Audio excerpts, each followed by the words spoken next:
Guys, Tesla just announced that they're going to be removing the option for the one-time payment for full self-driving for all of their vehicles. Now, Elon says this is the future, but is it actually better for you? Let's break down exactly what's changing and why. So here's exactly what's happening. For years, Tesla has been offering the option for full self-driving or FSD. And real quick, if you don't know what full self-driving is, it's basically the supervised driver assistance system. Now, don't get confused with robotaxi, which is completely unsupervised. So for this one, you still need to pay attention to the road and be ready to take over. So what full self-driving does for you is that it can automatically steer the car and, kind of accelerate and brake when needed. It can change lanes, it can follow routes, navigation, and it can even find parking spots by itself. So none of that software is actually changing. It's just how you pay for it.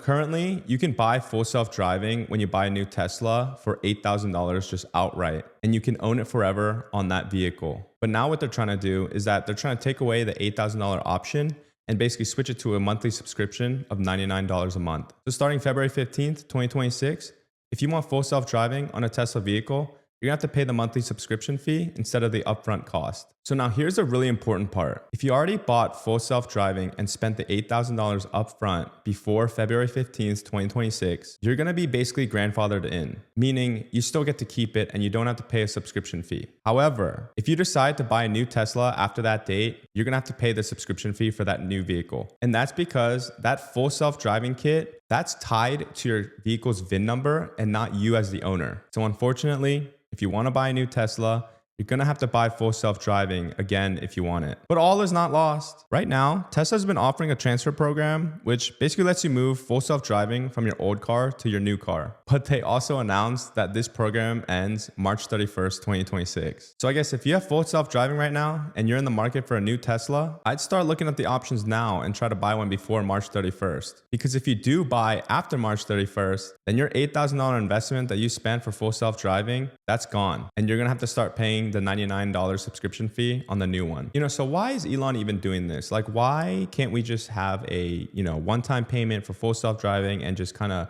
leave it at that? Why do we got to switch to a subscription model? And I think it's because of these three reasons. First, I think it's really his compensation package, because his new pay deal that he just got, it's worth like almost $1 trillion.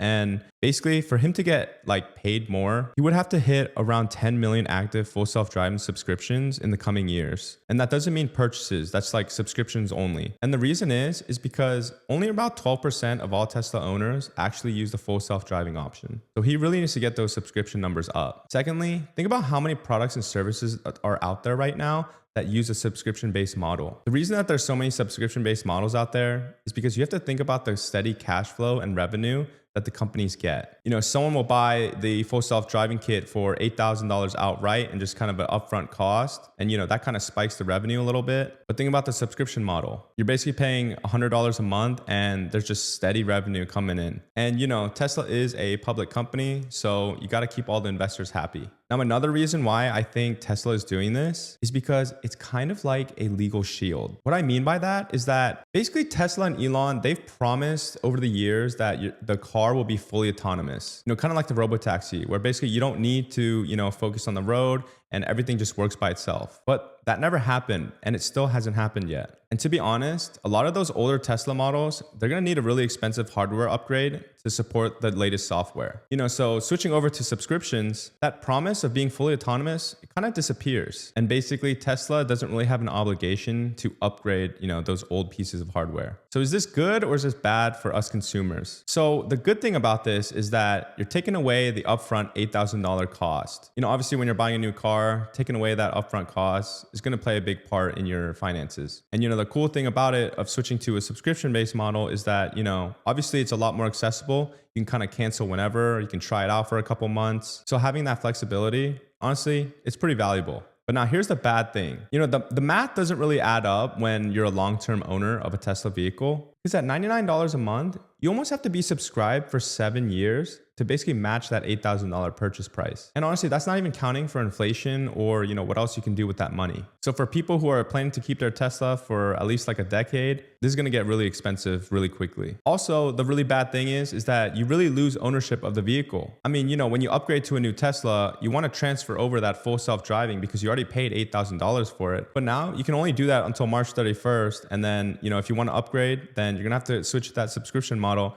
and all your payments basically start from zero. And another thing is that, Tesla has full control over the pricing of this. They can start out with $99 a month, but, what if they want to increase it to $150 a month or $200 a month? Us consumers, we don't really have any leverage here. So bottom line, for us buyers, I think it's going to be really helpful short term, but it's going to be really expensive in the long term. So here's my advice to you guys. If you are thinking about buying a new Tesla and you want the full self-driving kit, and you plan to keep the car for a really long time, make sure you buy it before February 15th, 2026 in order to just spend the $8,000 and buy it outright. And if you already have full self-driving on your current Tesla and maybe in the future you want to upgrade to a newer model, you have basically until March 31st, 2026 to basically transfer over your full self-driving kit to the newer car. And after those dates, you're basically locked into the subscription model. But let me know what you guys think. Do you guys think this is like consumer friendly, or do you guys think this is really just for Elon to make more profit? I was planning to buy a Tesla later this year, but I don't really know if I want to be stuck in a subscription-based model, especially if I'm going to have the car for a really long time. And I think this is going to frustrate a lot of people, because if you have the full self-driving kit and you want to upgrade your car in the future, you're basically now stuck into a March 31st deadline